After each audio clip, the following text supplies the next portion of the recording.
이제 건선의 동반 질환이 많습니다. 아까 우리 의학 전문 기자가 설명을 했지만 건선이 요즘은 예전에는 완전히 피부 질환 알려져 있었는데 지금은 오히려 면역계 질환이다. 그래서 건선에 걸리면 동반 질환이 어마어마하게 많습니다.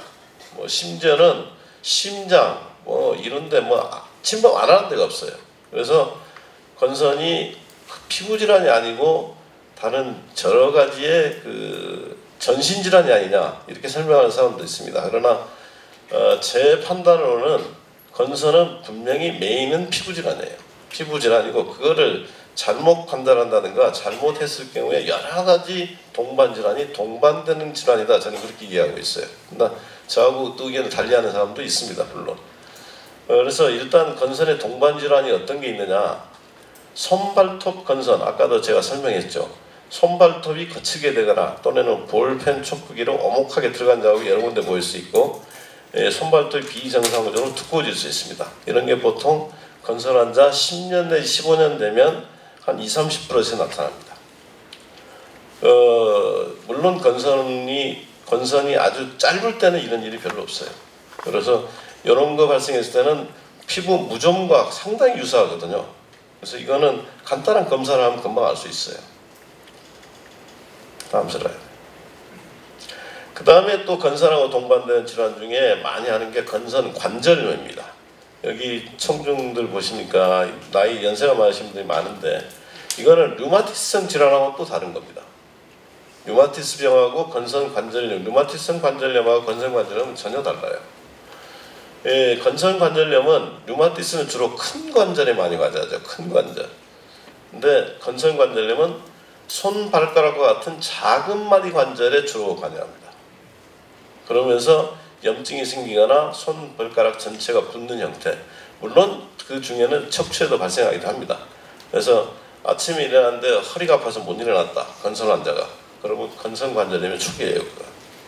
그것은 그런 경우에는 이제 건선 관절염이 같이 있는 질환으로 생각하고 치료를 또 딴 치료를 해야 됩니다. 그러니까 이런 치료, 이것도 건선 관절염이 생긴다고 해서 치료 못하는 거 아닙니다. 다 치료될 수 있어요. 대개는 피부 증상이 벌써 발생하고 한참 경과한, 이게 이제 한 10년 내지 15년 이후에 관절 증상이 나타나므로 이런 경우에는 이제 그 진료하는 의사분들하고 이제 상의를 해야 되겠죠. 그다음에 관절이 아프거나 부으면 쉽게 관절염을 의심할 수 있으나 초기에는 관절이 아침에 뻑뻑하고 주먹이 잘 쥐어지지 않을 정도의 경미한 증상을 보이기도 합니다. 이런 경우에는 담당 의사하고 이제 상의를 하시면 쉽게 서로 얘기가 나눌 수 있을 겁니다.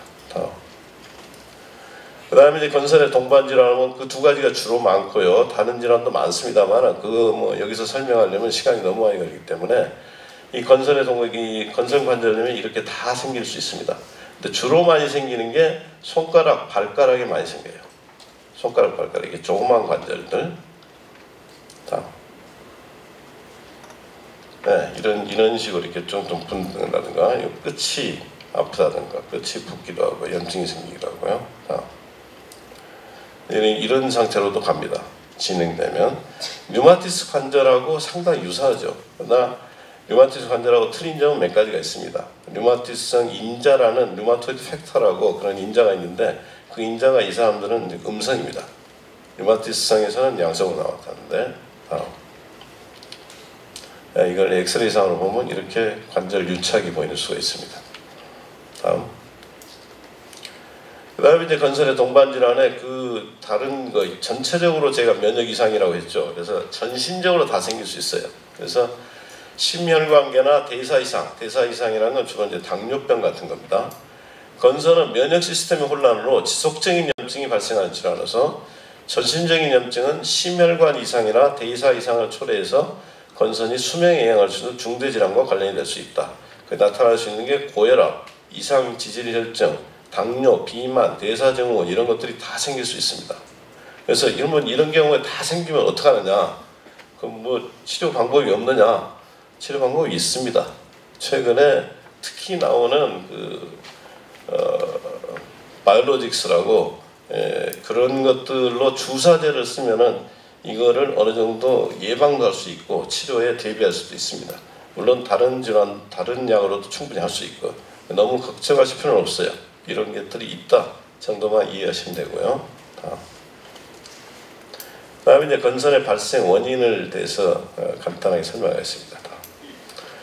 건선의 발생 원인은 지금까지 들었던 이야기로 대충 짐작을 하겠지만 개인 요인, 건선 소인이 갖고 태어나야 되고 환경적 요인과 겹쳐서 어떤 면역학적 이상이라든가 또 염증의 지속, 그래서 건선 및 대사 이상 이런 게 서로 물고 물려서 생기는 게 건선이죠.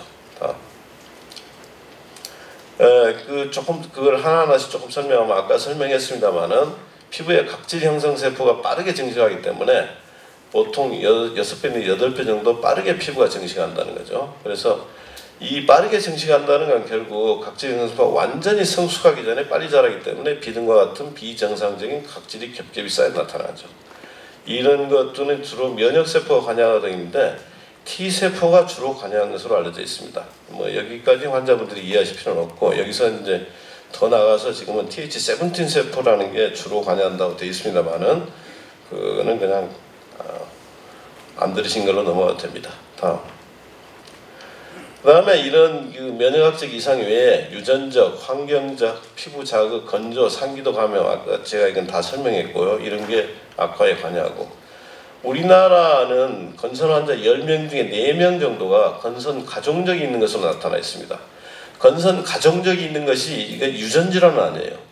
유전질환으로 이해하시면 안 됩니다. 유전질환은 아니고 가족력이 있죠. 소인이 같이 나타난다. 유전 환자는 유전병이 나타나면 그건 다 나타나는 거죠. 근데 그건 나타나지는 않고 가족 중에 건선 환자가 있는 사람들은 특히 조기에 건선을 예방하고 관리하는 것이 무엇보다 중요합니다.